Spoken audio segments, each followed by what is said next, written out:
अस्सलाम वालेकुम, मैं हूं दिल इम्तियाज़ और आप देख रहे हैं तख्ती ऑनलाइन। सवाल तो उठते रहते हैं और हमेशा उठेंगे। अब कायनात के बनने के मराहिल पर भी सवाल उठना शुरू हो गए हैं। जी हाँ, हम बात कर रहे हैं बिग बैंग की और बिग बैंग थ्योरी अब सवालों की जद में है। जेम्स वेब टेलीस्कोप जब से स्पेस में गई है, खला में गई है, हमें ऐसे बहुत से मुशाहदात हुए हैं जिसके ज़रिए, जिसकी बदौलत हम सवाल उठा रहे हैं कि क्या बिग बैंग सही मॉडल है कायनात की इब्तिदा का, या इसे मॉडिफाई करने की ज़रूरत है।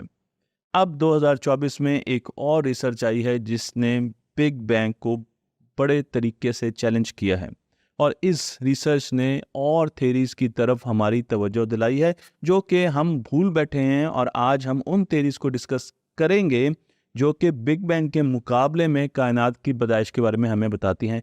इसी एक थेरी का नाम स्टेडी स्टेट थेरी है। स्टेडी स्टेट थेरी हमें बताती है कि कायनात किस तरीके से मार्ज़ वजूद में आई, और वो हमें कायनात के मार्ज़ वजूद में आने का एक और मुतबादल देती है। लेकिन स्टेडी स्टेट थ्योरी को हम बहुत अरसे से भुला बैठे हैं। 2024 में रिसर्च पेपर पब्लिश हुआ जिसने, इस पब्लिकेशन ने बहुत से सवालात उठाए हैं बिग बैंग थ्योरी पर, और उसके साथ साथ रॉयल सोसाइटी इन लंदन में कॉस्मोलॉजिस्ट और एस्ट्रोनॉमर इकट्ठे हुए और उन्होंने भी कॉस्मोलॉजिकल प्रिंसिपल पर और बिग बैंग थ्योरी पर सवालात उठाए। लेकिन ये सब सवालात जानने से पहले हमें डिटेल में पता होना चाहिए कि स्टेडी स्टेट थ्योरी क्या कहती है और बिग बैंग थ्योरी क्या कहती है। मैं आपको लेकर चलता हूँ एक साइंसदान की तरफ जो कि कैथोलिक प्रीस्ट भी थे, फिजिसिस्ट भी थे, साइंटिस्ट भी थे। इनका नाम है जॉर्ज लेमर। जॉर्ज लेमर ने पहली मर्तबा कॉन्सेप्ट दिया कि हमारी कायनात का ओरिजिन कैसे हुआ। उन्होंने आइंस्टाइन की थ्योरी ऑफ रिलेटिविटी की इक्वेशंस के सॉल्यूशंस दिए। मैं आपको यहाँ पर उनकी तस्वीर भी आइंस्टाइन के साथ दिखा रहा हूँ, और उन्होंने ये बताया कि कायनात किस तरीके से मार्ज़ वजूद में आई। मैं आपको यहाँ पर उनके मकाले का एक हिस्सा दिखा रहा हूँ जिसका नाम है हाइपोथेसिस ऑफ प्राइमेवल एटम। इस मकाले में उन्होंने ये कहा कि कायनात जो कि अब फैलती जा रही है, अगर माजी में पीछे चले जाएं तो वो एक नुक्ते से शुरू हुई। उस नुक्ते को हम प्राइमेवल एटम कहते हैं, जो कि इन्फिनिट डेंसिटी रखता था और इन्फिनिट टेम्परेचर रखता था। बहुत ज़्यादा गर्म था और बहुत ज़्यादा डेंसिटी रखता था, और फिर एक्सप्लोजन हुआ, और उस एक्सप्लोजन की वजह से स्पेस टाइम की पैदाइश हुई और हमारी कायनात की पैदाइश हुई। मैं यहाँ पर आपको इनका मकाला भी दिखा रहा हूँ। इन्होंने जब कायनात की पैदाइश पर रोशनी डाली, और उसके साथ साथ आइंस्टाइन के साथ भी इनकी गुफ्तगू होती रहती थी, तो इस पूरे प्रोसेस का नाम पहली मर्तबा दिया एक इंग्लिश एस्ट्रोनॉमर ने जिनका नाम है फ्रेड हॉयल।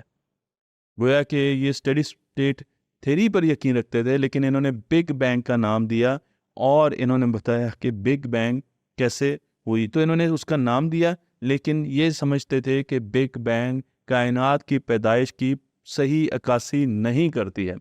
हालांकि अगर हम कायनात की पैदाइश की सही अक्कासी की तरफ चलें तो मैं आपको ये भी बताता चलूं कि बिग बैंग थ्योरी ये कहती है कि एक तो कायनात बहुत छोटे नुक्ते से पैदा हुई, और उसके साथ जब एक्सप्लोजन हुआ तो ये भी कहती है कि जो एक्सपेंशन हुई प्राइमेवल एटम की, वो faster than speed of light हुई कुछ हिस्से तक, जिसे हम कायनात की एक्सपेंशन कहते हैं। तो जो एक्सपेंशन फेज हुआ, जो शुरू में एकदम धमाके के बाद कायनात बनी, उस वक्त जो एक्सपेंशन रेट था वो स्पीड ऑफ लाइट से ज़्यादा तेज़ी से, इन्फ्लेशन कहा जाता है इस प्रोसेस को। तो जो इन्फ्लेशन हुई कायनात की, वो स्पीड ऑफ लाइट से ज़्यादा हुई। मैं आपको ये विंडो बताना चाह रहा हूँ कि कितने टाइम की हम बात कर रहे हैं। तो इसके लिए हम एक और साइंसदान की तरफ चलते हैं जिनका नाम है एलन गुथ। एलन गुथ के काम पर मैं बहुत सी वीडियोस बना चुका हूँ, आप सर्च कर सकते हैं। 10 की ताकत -32, 10 to raise power -32 of a second ये एक्सपेंशन हुई, और उसके बाद प्री हीटिंग फेज आया, और जब प्री हीटिंग फेज आया तो हमारे पास रेडिएशंस आना शुरू हो गई, जिस तरीके से आपको इस तस्वीर में दिखाया जा रहा है। पार्टिकल्स आहिस्ता आहिस्ता इमर्ज होना शुरू हो गए, प्रोटॉन्स इमर्ज होना शुरू हो गए, इलेक्ट्रॉन आ गए, न्यूट्रॉन्स आ गए। अब जब पार्टिकल्स आए तो हमें प्लाज्मा मिलना शुरू हो गया। प्लाज्मा का मैंने आपको बताया है कि ऐसे गैस के मॉलिक्यूल्स, हाइड्रोजन की बात कर लें, या और गैस के मॉलिक्यूल्स जिनमें इलेक्ट्रॉन्स जो आयोनिक फॉर्म इख्तियार कर लेते हैं टेम्परेचर की वजह से, या उनको एनर्जी प्रोवाइड की जाए।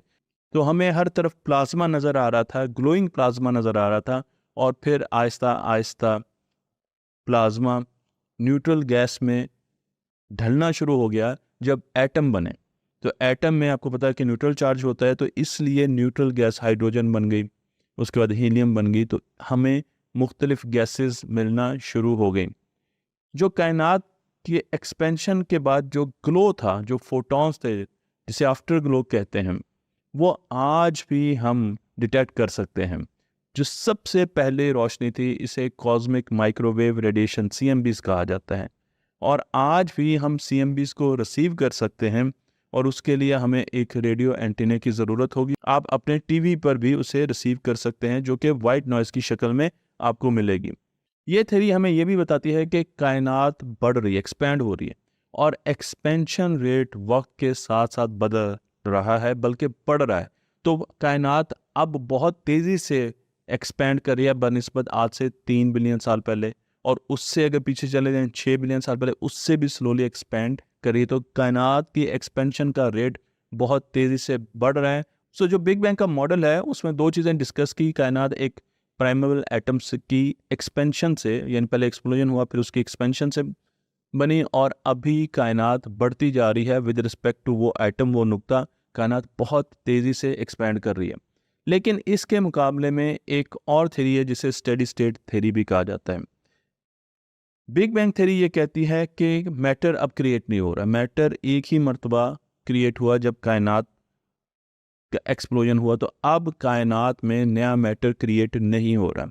लेकिन स्टेडी स्टेट थ्योरी ये कहती है कि कायनात में कॉन्टिन्यूस क्रिएशन होती रहती है, मैटर क्रिएट होता है। और मैटर कैसे क्रिएट होता है? Matter is created from radiations. तो रेडिएशंस जो हैं वो मैटर को क्रिएट करती हैं, फिर मैटर बूढ़ा होता है यानी पुराना होता है, और वो जिस तरीके से सितारे फटते हैं, ऐसे ही इवेंट्स होते हैं, स्टेलर इवेंट्स होते हैं, जिनमें वो दोबारा रेडिएशंस में कन्वर्ट हो जाते हैं, तो फिर एनर्जी में कन्वर्ट हो जाते हैं। एनर्जी से फिर मैटर क्रिएट होता है, फिर वो एनर्जी में कन्वर्ट होता है। तो इस तरीके से साइक्लिक मैटर क्रिएट होता रहता है।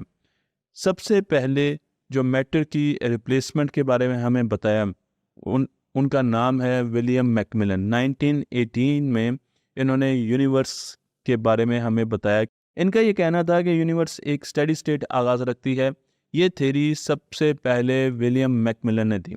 और उसके बाद हम 1928 में आते हैं, जब जेम्स जीन आए और उन्होंने कहा कि मैटर हर वक्त प्रोड्यूस हो रहा है। और उनकी ऑब्जर्वेशन ये थी कि वो दूर एक नेबुला को देख रहे थे, स्पाइरल नेबुला को, और वो ये कह रहे थे, वो स्पेकुलेट कर रहे थे, उनके पास साइंटिफिक रीजनिंग नहीं थी, इसकी कोई एविडेंस नहीं था। उन्होंने स्पेकुलेट किया, उन्होंने अंदाज़ा लगाया कि किसी डायमेंशन से इस नेबुला में नया मैटर एंटर हो रहा है, तो नया मैटर क्रिएट किया जा रहा है, क्रिएट हो रहा है। ये उन्होंने 1928 में कहा। आइंस्टाइन 1931 में स्टेडी स्टेट सॉल्यूशंस पर और स्टेडी स्टेट मॉडल्स पर काम कर रहे थे। आइंस्टाइन स्टेडी स्टेट मॉडल्स पर यकीन रखते थे, क्योंकि वो जब सितारों को देखते थे तो उन्हें एक जगह पर नज़र आते थे, उनकी कंसंट्रेशन डेंसिटी भी एक तरफ नज़र आती थी। तो कुछ अरसा उन्होंने ये भी ख्याल किया कि उनकी जो इक्वेशंस हैं, वो हम सब जानते हैं कि उसमें उन्होंने उसको भी गलत माना, क्योंकि उनकी इक्वेशंस कह रही थी कि कायनात फैल रही है, जबकि वो खुद स्टेडी स्टेट मॉडल की तरफ रुझान रखते थे। तो आइंस्टाइन के लिए भी ये काफ़ी एक मुश्किल वक्त था कि उनकी इक्वेशंस कुछ कह रही थी, लेकिन वो जिस चीज़ पर यकीन रखते थे वो स्टेडी स्टेट मॉडल था। स्टेडी स्टेट मॉडल को फॉर्मली सबसे पहले जो प्रपोज किया वो 3 साइंसदानों ने किया है। इनका नाम है Fred Hoyle, Hermann Bondi and Thomas Gold. ये 3 साइंसदान थे जिन्होंने स्टेडी स्टेट आगाज़ का कायनात के बारे में हमें बताया। और इस आगाज़ को मैंने कंपेयर किया है, इस इब्तिदा को कंपेयर किया है कि हमारी आज की कायनात अगर हम बिग बैंग के पॉइंट ऑफ से देखें, तो आपको नज़र आएगा कि कायनात में जो मैटर है वो आहिस्ता आहिस्ता दूर होता जा रहा है। जो सितारे जिनका डिस्टेंस आज से 4 अरब साल पहले जो उनके बीच में डिस्टेंस था, क्योंकि कायनात फैल रही है, स्पेस फैल रही है, तो उसकी वजह से वो सितारे या वो सेलेस्टियल बॉडीज आपस में दूर होते जा रहे हैं, और जब वो दूर होते जा रहे हैं तो उनके बीच में फासला बढ़ता जा रहा है, कायनात में नया मैटर प्रोड्यूस नहीं हो रहा। तो आपको नीचे वाली जो तस्वीर है उसमें नज़र आ रहा है कि जो हम दूर जाते जा रहे हैं, जैसे जैसे कायनात एक्सपैंड हो रही तो चीज़ें भी एक दूसरे से दूर होती जा रही हैं, और इस थ्योरी के मुताबिक बहुत अरसे के बाद हमें अपने आसमान पर कोई सितारा नज़र नहीं आएगा, कोई गैलेक्सी नज़र नहीं आएगी, क्योंकि वो सारी चीज़ें हमसे बहुत ज़्यादा दूर चली जाएंगी। जबकि स्टेडी स्टेट मॉडल अगर आप देखें तो यहाँ पर कायनात बड़ी हो रही है, एक्सपैंड हो रही है। ये मॉडल ये नहीं कहता कि कायनात एक्सपैंड नहीं होती, ये मॉडल अज्यूम करता है कि कायनात एक्सपैंड हो रही है, लेकिन उसमें जो डेंसिटी है मैटर की वो चेंज नहीं हो रही, मैटर वैसे ही क्रिएट होता है। तो आपको नज़र आ रहा है कि जो डिस्टेंसेस आपको मुख्तलिफ सेलेस्टियल बॉडीज़ में नज़र आ रहे हैं वो हर जगह पर एक जैसे हैं, चाहे आप छोटी कायनात को ले लें या आप बड़ी कायनात को ले लें। हबल ने हमें बताया कि 1930 में जो उन्होंने एक्सपेंशन पर बहुत ज़्यादा रिसर्च की, उन्होंने टेलीस्कोप के ज़रिए भी दूर की गैलेक्सीज़ को देखा, तो उन्होंने बताया कि जो दूर की गैलेक्सीज़ हैं वो बहुत तेज़ी से हमसे दूर जा रही हैं, और जो करीब की चीज़ें हैं वो स्लो जा रही हैं। तो हमारा सूरज हमसे स्लो, बहुत कम रफ्तार में दूर हो रहा है। यहाँ जो स्पेस है बीच में वो बहुत कम रफ्तार से एक्सपेंशन का शिकार है, लेकिन जो हमसे बहुत दूर गैलेक्सी है वो बड़ी तेज़ी से हमसे दूर जा रही है। बिग बैंग थ्योरी को अडॉप्ट करने की बड़ी वजह ये थी कि उसके हक में एविडेंसेस आना शुरू हो गए, experimental evidences big bang theory के हक में आना शुरू हो गए, और उसके मुकाबले में जो थ्योरी थी जिसे स्टेडी स्टेट थ्योरी कहा जाता है, यहाँ पर हमें बहुत सी ऐसी चीज़ें नज़र आईं जो कि साइंस के मुताबिक पूरे तरीके से उसे मॉडल बनने की तरफ नहीं लेके जा रही थी।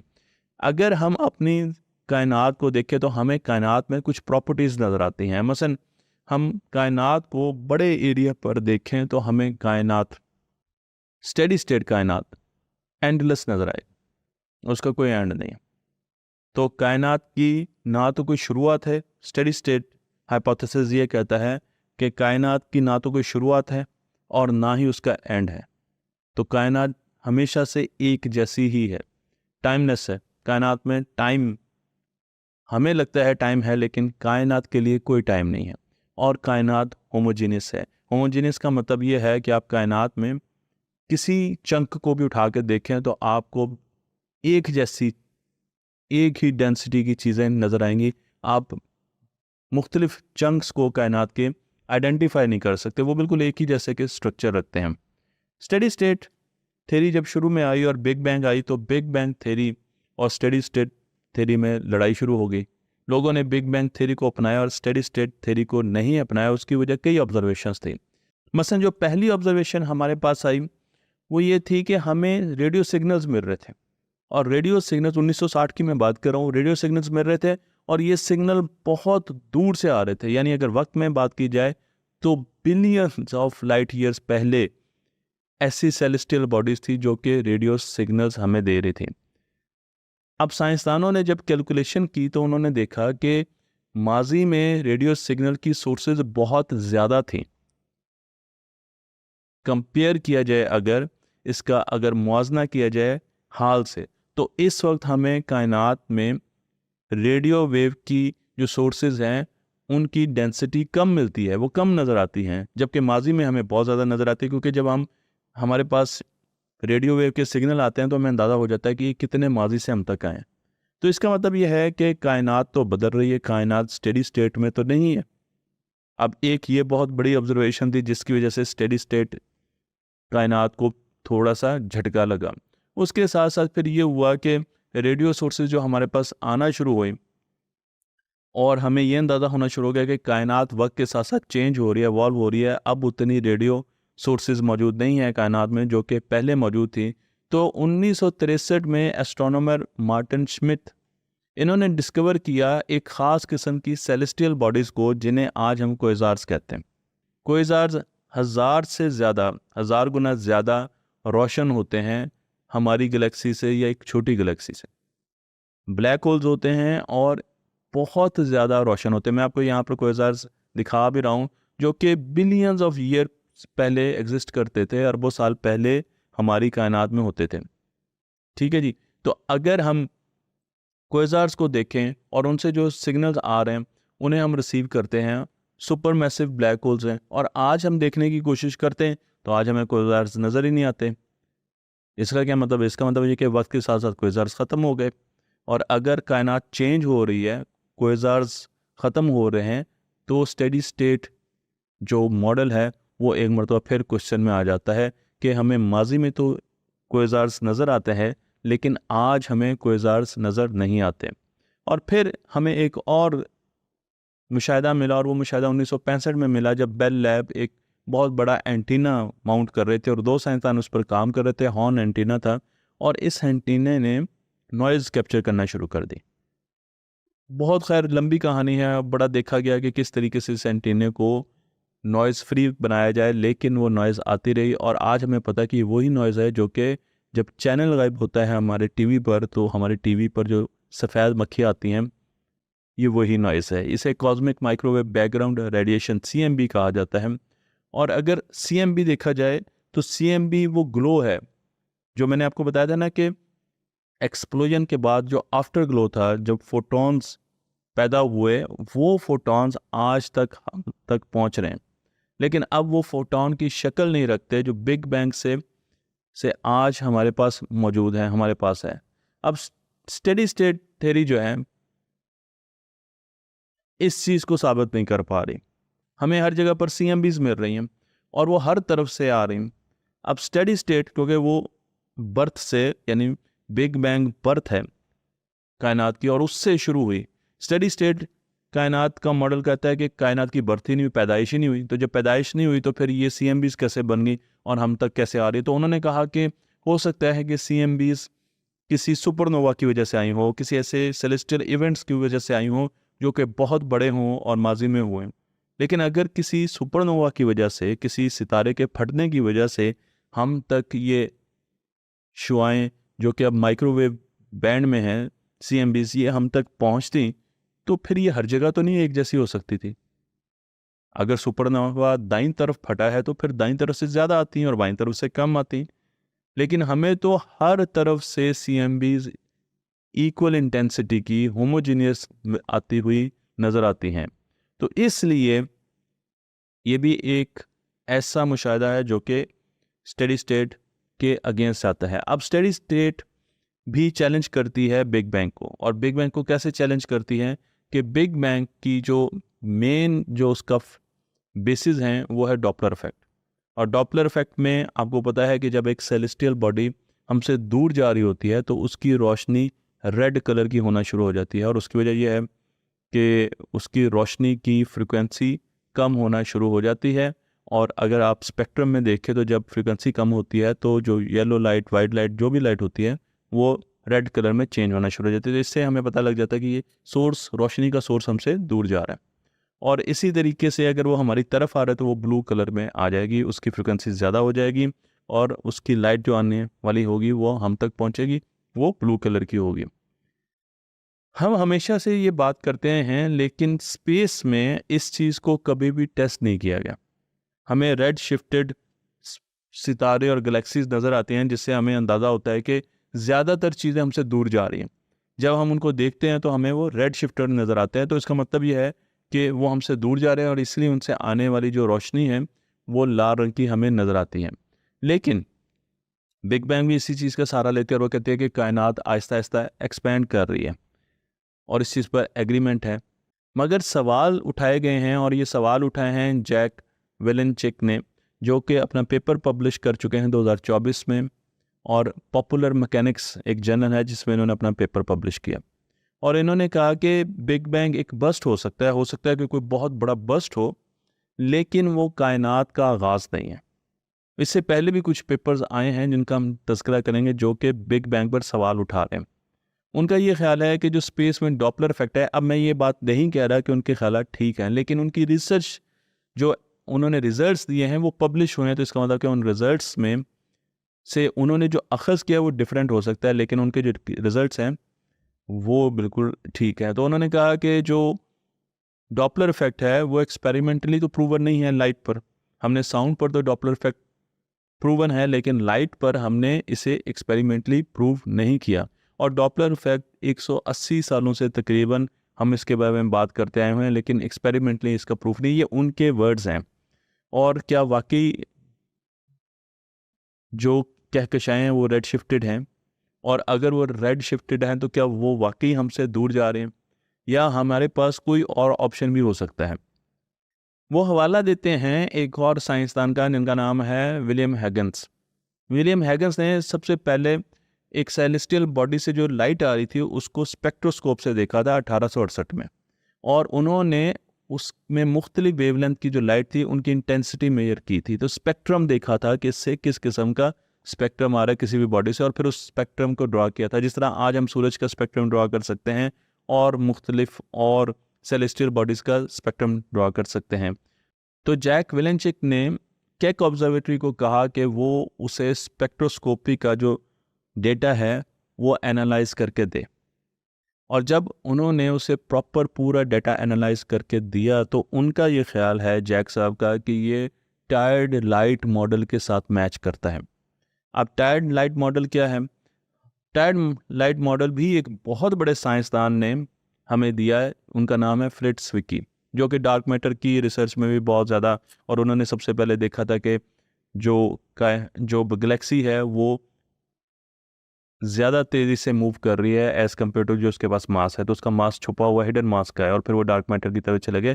तो 1929 में फ्रिट्ज विकी ने टायर्ड लाइट मॉडल हमें दिया, और उसमें उसने बताया कि जो सेलेस्टियल बॉडी से रोशनी हमारे पास आती है उसका कलर हम ये समझते हैं कि इसलिए चेंज होता है कि स्पेस जो है वो एक्सपैंड कर रही है, लेकिन ये कहते हैं कि नहीं, उनका कलर इसलिए चेंज होता है कि जो फोटॉन्स हैं वो अपनी एनर्जी लूज़ कर रहे हैं। तो अगर फोटॉन अपनी एनर्जी लूज़ कर रहे हैं, अगर वो स्पेस उनके बीच में नहीं है, स्पेस एक्सपैंड नहीं हो रही, तो उसका मतलब कायनात एक्सपैंड नहीं हो रही, कायनात स्टेडी स्टेट में है।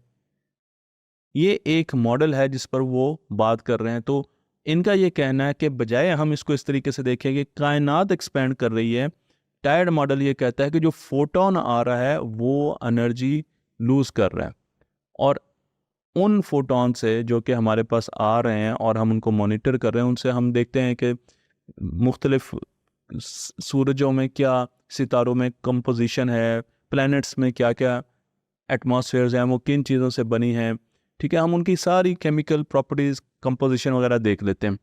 तो एक तरफ टायर्ड मॉडल है, दूसरी तरफ बिग बैंग है। बिग बैंग पर अभी भी बहुत से साइंसदानों का ज़्यादा इन्हिसार है, क्योंकि वो ये कहते हैं कि बिग बैंग की वजह से हमें बहुत सी इन्फॉर्मेशन पता चलती है, हमें स्टार्स को और प्लैनेट्स की कंपोजिशन हम अब रीड कर चुके हैं, हमें पता है कि स्टार्स में रेड शिफ्ट की वजह से क्या क्या कंपोजिशंस हैं, क्या क्या चीज़ें मौजूद हैं, किन एलिमेंट्स में न्यूक्लियर फ्यूजन हो रहा है, इसी तरह प्लैनेट्स के एटमॉस्फेयर में क्या चीज़ें मौजूद हैं। तो हम कायनात के बारे में बहुत ज़्यादा पढ़ चुके हैं, वो सारी की सारी इन्फॉर्मेशन हमें डॉपलर इफेक्ट से मिलता है, जो कि बिग बैंग थ्योरी से आता है। लेकिन अब एक और तरफ हम चलते हैं, वो है जेम्स वेब टेलीस्कोप। तो ये बहस इसलिए शुरू हुई कि जेम्स वेब टेलीस्कोप ने अपने लॉन्चिंग के बाद इतनी पुरानी गैलेक्सीज देखना शुरू कर दी, जो कि हमारी बिग बैंग के कुछ अर्से के बाद बन गई। अब जब बच्चा पैदा होता है तो वो छोटा होता है, उसका कद छोटा होता है, लेकिन अगर मैं आपको ये कहूँ कि 4 साल का बच्चा और उसकी मूछें निकली हुई हैं और वो बड़े कद का है, वो 7 फुट का है, तो आप कहेंगे भाई क्या बात कर रहे हो, या तो ये बच्चा 7 साल का या 3 साल का नहीं है, या आपने इसकी तारीख पैदाइश गलत लिखी है। तो यही चीज़ हमें यहाँ पर सामना करना पड़ रहा है कि हम बिग बैंग से 300, बिग बैंग हुआ है 13.7 बिलियन ईयर्स पहले, और उससे 300 मिलियन बाद जो गैलेक्सी बनी जिसका नाम है जेड्स GS Z140, एक वो इतनी इवॉल्व हो चुकी है, वो इतनी भरपूर किस्म की गैलेक्सी है कि वो हमारी मिल्की वे से ज़्यादा डेंस गैलेक्सी है। अब अगर हम टाइमलाइन देखें तो इस गैलेक्सी को मैच्योर होने में, इसको इतना इवॉल्व होने में जो टाइम चाहिए वो 13.7 बिलियन से बहुत ज़्यादा है। तो इसका मतलब ये है कि ये गैलेक्सी तो बिग बैंग से भी पहले बन गई, 13.7 बिलियन ईयर से भी पहले बन गई। तो हम बिग बैंग को कह रहे हैं, तो क्या ऐसा हो सकता है कि एक बच्चा अपनी माँ की ज़िंदगी से पहले ही पैदा हो जाए? ये हो नहीं सकता, इसलिए कहीं कोई गड़बड़ है। और इस गड़बड़ को ठीक करने के लिए बहुत से साइंसदान अब मुख्तलिफ हमें मॉडल्स दे रहे हैं। एक मॉडल के बारे में मैं लेकर चलता हूँ आपको उसकी तरफ, और वो है रचिंद्रा गुप्ता जो ओटावा यूनिवर्सिटी से ताल्लुक़ रखते हैं। उन्होंने कहा कि कायनात की जो उम्र है वो 13.7 बिलियन साल नहीं है, बल्कि वो 26.7 बिलियन साल है। और उन्होंने मुख्तलिफ सिमुलेशन से और मैथमेटिकल इक्वेशन से इसको साबित भी किया है, और उन्होंने टायर्ड लाइट मॉडल भी यूज़ किया है। और उस मॉडल को यूज़ करके उन्होंने कहा कि हम जो 13.7 बिलियन कह रहे हैं कि उस वक्त कायनात मार्ज़ वजूद में आई, ऐसा नहीं है, बल्कि कायनात 26.7 बिलियन साल पहले हुई। अभी भी ये जंग जारी है और ये जंग चलती रहेगी। इस वक्त जब मैं ये वीडियो ख़त्म कर रहा हूँ, बिग बैंग थ्योरी ही सबसे बड़ा कंटेंडर है कि कायनात कब पैदा हुई, 13.7 बिलियन ईयर्स पहले, और वो पैदा हुई, वो क्रिएशन उसकी हुई, वो हमेशा से नहीं है। लेकिन दूसरी तरफ इस किस्म की बहस कभी भी पहले नहीं छिड़ी थी, जो कि जेम्स वेब टेलीस्कोप के जाने के और उसके ऑब्जर्वेशन लेने के बाद शुरू हुई है। तो साइंस हमेशा चीज़ों को देखती रहती है, परखती रहती है, एक्सपेरिमेंट करती है, और फिर उन मुशाहिदात और एक्सपेरिमेंट के रिज़ल्ट को एनालाइज करके हम अपनी थ्योरीज़ को मॉडिफाई करते रहते हैं। तो मुझे लगता है कि शायद हमें बिग बैंग थ्योरी को भी फ्यूचर में मॉडिफाई करना होगा, और बिग बैंग थ्योरी को अपने आप को इम्प्रूव करना होगा, ताकि वो उन सवालात के जवाब दे सके जो कि जेम्स वेब टेलीस्कोप ने खड़े किए हैं। काफ़ी लंबी वीडियो थी, दोनों वीडियोस की सीरीज़ थी। मुझे उम्मीद है ये वीडियोस आपको पसंद आई होंगी। तख्ती ऑनलाइन को लाइक कीजिए, शेयर कीजिए, और इस इल्म को दूसरों तक पहुंचाते रहिए।